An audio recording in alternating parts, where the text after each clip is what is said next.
Welcome to Technology Teatime, where we remind ourselves and educators around the world how we use technology to increase connections with our students and with each other. Today's special guest is Meagan Lacy.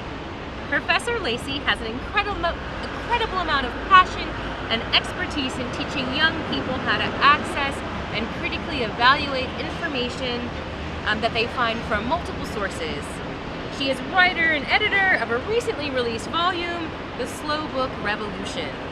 She is assistant professor and information literacy librarian here at Guttman Community College, CUNY. Meagan, welcome and thank you for stopping by today and giving us a few minutes of your time.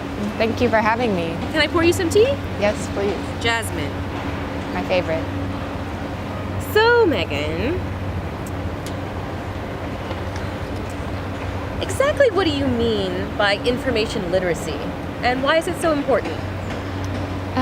Information literacy can be generally defined as the ability to recognize when you need information and then to find, evaluate, and use it effectively. And the reason it's important, practically, you're always going to need information. You don't just need it to do an assignment for class, but you need it when you're choosing a doctor, when you're choosing a president, when you're picking a car. You're always using and evaluating information. But philosophically, why it's important is if you don't know how to find information, or if you're afraid to ask for information, if you don't know who to ask for information, you can't be free. You'll always be a little bit possessed by fear. And I feel like being information literate is like a non-pharmaceutical way of dealing with those fears and anxieties. Like if you have more information, you empower yourself. Wow, so information literacy as an antidote to medication. I love it. That jives well with us here at Technology Teatime. So does technology hinder or enhance students' information literacy? Because it seems like it could go both ways. I don't know. It does go both ways. The term information literacy wasn't coined until 1974, well before Google even entered the stage. So even before we have all this computer technologies, people were still having trouble finding information. They were still struggling with using the card catalogs. Now I feel like the hindrance of technology is that one, obscures how information was created. So a news blog, a newspaper article, a magazine article, a scholarly journal article, an encyclopedia page from Wikipedia.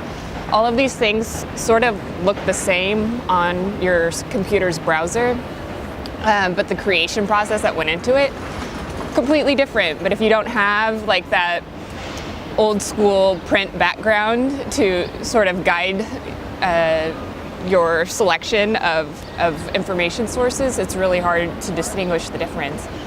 The other hindrance is because there is Google and finding any kind of information is pretty easy. It sort of gives people a false sense of confidence that they're finding what they need. But Google isn't really designed to help people find the most relevant and best information. It's designed to make money. So it also gives a false illusion that everything is on the internet. Not everything is on the internet or searchable via Google. So those are some of the hindrances. But the obvious advantages is, yeah, there is more information to be had thanks to the internet. Okay. So here at Technology Teatime, we really love the cover of your book, you know, the little teacup here, The Slow Book Revolution. Is there a way that technology, do you think, that can promote this kind of slowing down and having the patience to truly consider a book, or is our connectivity just getting in the way? I definitely don't think that it has to be that way, that technology has to be in the way of contemplative reading practice. But some of the advantages of using an iPad to read, for example, is that while you're reading, you can highlight a word you don't know and look up the definition right away. So that helps with your comprehension. But one nice thing about reading a book, which is also a technology, and I think maybe the superior technology for sustained reading, for following a narrative line of thought, it's because there is nothing dinging at you or alerting you. There's no Facebook alert, no New York Times alert, no email ring. It really supports reflective practice, whereas our devices tend to distract us. All right, wonderful. So if somebody really wanted to implement some of your ideas and enhance their students' information literacy skills, how might they go about doing it? Suggestions for our Well, I hope the Guttman community will come and talk with me. I'd be happy to work with any of our faculty and staff to integrate information literacy into the classroom. That is my job. But if you want to find out more about information literacy, I'd suggest looking at the Association of College and Research Libraries information literacy webpage. It has a great explanation of what information literacy is and how it could be used or taught in the classroom. Wonderful. Well, thank you so much for stopping by today and having some tea with us and for all your wonderful information. We really appreciate it. Thank you for having me. Cheers. If you'd like to learn more, talk more, be a guest, or have a cup of tea, please don't hesitate to get in touch.